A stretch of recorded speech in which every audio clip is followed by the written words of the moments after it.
She's one of the greatest chemists, I would say, of our time, and her work has always been groundbreaking and is important not only from the 1980s and 1990s, but also important today as we talk about energy in this country and our energy future.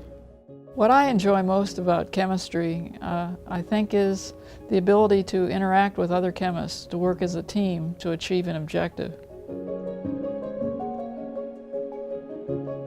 Probably the thing that struck me most, she was a very focused person, very intense, and she didn't let things distract her. She was very, very focused on what her goal was, and that is necessary in a chancellor, and especially at San Diego.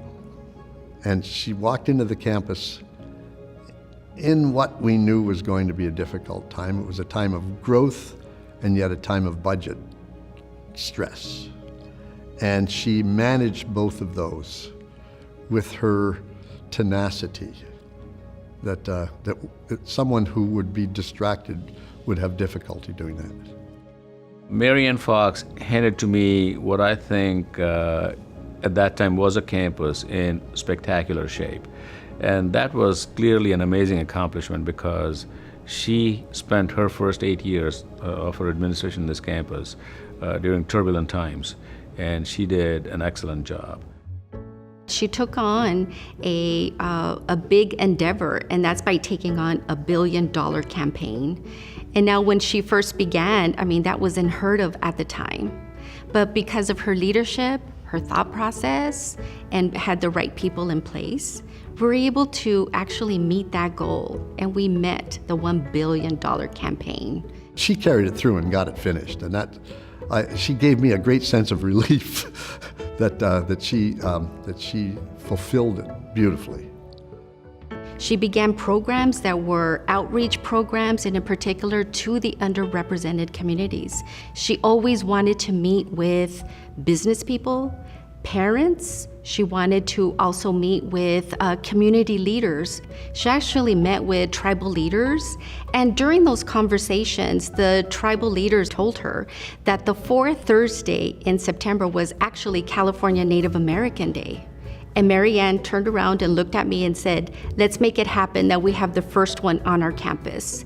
And now I am proud to say that 11 years later, we are still doing that celebration here on campus.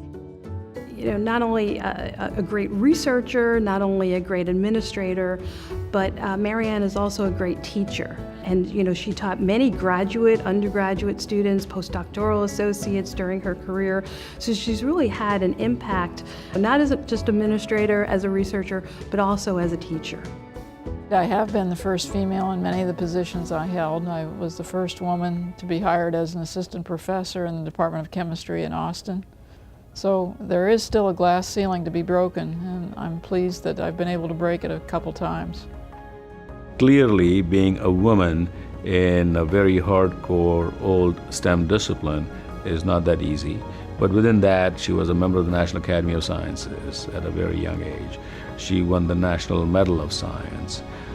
She was on the boards of several companies. So she was looked up to and looked upon for her leadership and her intellectual contributions. So I think she was a very prolific leader who had broad-based impact on academia. You know, being a chancellor is, I think, one of the most interesting jobs in the United States.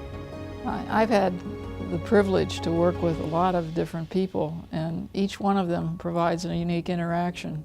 Each one of them has a new problem that can be solved. It's a great opportunity, and one that I wouldn't want to exclude from any pathway I took for my life.